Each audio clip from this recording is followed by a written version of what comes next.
Coucou tout le monde. Donc aujourd'hui on se retrouve pour ma première vraie vidéo sur YouTube, on peut dire, parce que c'est la première fois que je fais une vidéo face caméra. D'ailleurs j'ai pas du tout l'habitude, donc soyez indulgents avec moi. Dans tous les cas, plus j'en ferai et plus je m'améliorerai. Comme le titre l'indique, vous savez de quoi je vais parler. Je vais parler juste de mon année 2019, à peu près tout ce qui s'est passé dans ma vie cette année et de mes résolutions du coup 2020 aussi. Je vais arrêter de parler et je vous laisse juste avec la suite de la vidéo.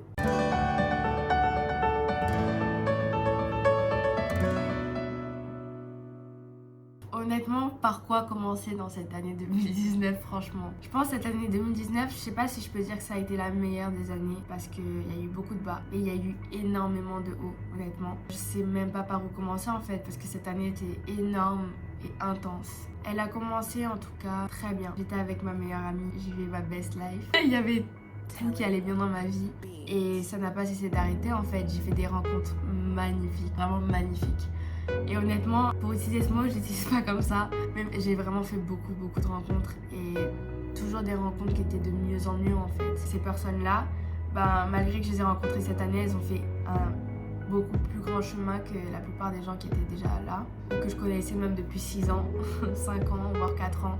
Ils ont été beaucoup plus présents et j'espère que ça va juste durer en fait. Parce que des amitiés comme ça, il n'y en a pas deux. Mes amis qui étaient déjà là aussi, j'ai vu à quel point ils pouvaient me motiver, à quel point ils pouvaient être là pour moi. J'ai jamais vu autant de personnes en fait derrière moi. Quand ça n'allait pas, ça pouvait être à l'école, ça pouvait être quand j'avais des problèmes, ils étaient toujours là pour moi. À aucun moment ils m'ont lâché, malgré que je sois vraiment très têtue. À aucun moment de leur vie ils m'ont lâché et ça je les remercierai jamais assez en fait. C'est même pas des amis en fait, c'est une famille que j'avais. Je pense que ce mot-là, tout le monde l'utilise, mais c'est tellement pas mon genre d'utiliser ce genre de mot. C'est tellement énorme. Merci pour tout ce qu'ils ont fait quoi, parce que j'ai pu tenir le coup cette année on va dire. Mes parents aussi m'ont énormément laissé sortir cette année. Je pense que cette année c'est l'année où je suis le plus sortie. Clairement, j'ai fait que passer mes journées dehors. Je passais presque toutes mes semaines dehors avec mes amis. Enfin, on faisait que ça la vérité. C'est tellement bien en fait de pouvoir être libre sans que t'as tes parents sur ton dos qui te disent à quelle heure tu dois revenir, non tu sors pas, des choses comme ça. J'ai pu sortir, profiter avec mes amis, vivre ma best life. J'ai tout fait cette année, vraiment tout. C'était juste génial. J'ai trop kiffé cette année. Vraiment, je l'ai trop aimé cette année. Malgré des bad moods, bien sûr, comme dans chaque année, je pense, il y a toujours des bad moods. Au bout d'un moment, j'ai eu des moments où j'étais assez triste.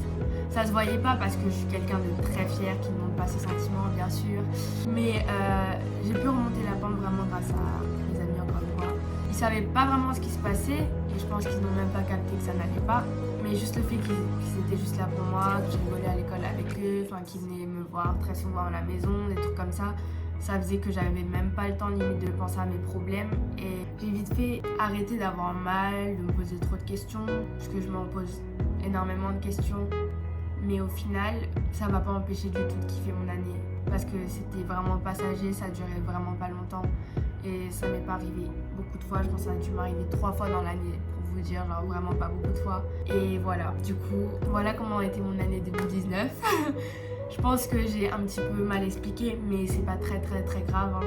J'espère que vous, votre année s'est très bien passée et que cette année 2020 se passera encore mieux. C'est tout ce que je peux souhaiter aux gens. Et mes résolutions pour 2020, honnêtement, je vais pas faire la meuf en mode je vais tenir mes résolutions parce que je pense que déjà, je me suis jamais donné des résolutions parce que je sais très bien que je vais pas les tenir.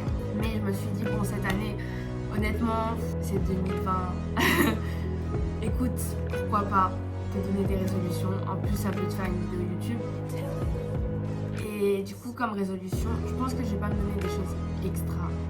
J'aimerais continuer à avoir ma joie de vivre, continuer à m'en foutre de ce que les gens pensent de moi ou de ce que je fais en général, continuer de ne rien regretter, de ne pas faire ma crise d'adolescence si je peux dire, de ne pas avoir de boutons, j'aimerais ne plus avoir de boutons si c'est possible encore, de continuer toujours à être souriante, d'avoir plus d'ambition, vraiment d'avoir plus d'ambition, d'être plus courageuse et voilà. Je pense que c'est déjà assez, je pense que c'est énorme d'ailleurs comme résolution. C'est tout ce que je peux demander pour cette année. Donc voilà, ce sera tout pour cette vidéo et n'oubliez pas de me suivre sur Instagram et sur Snapchat.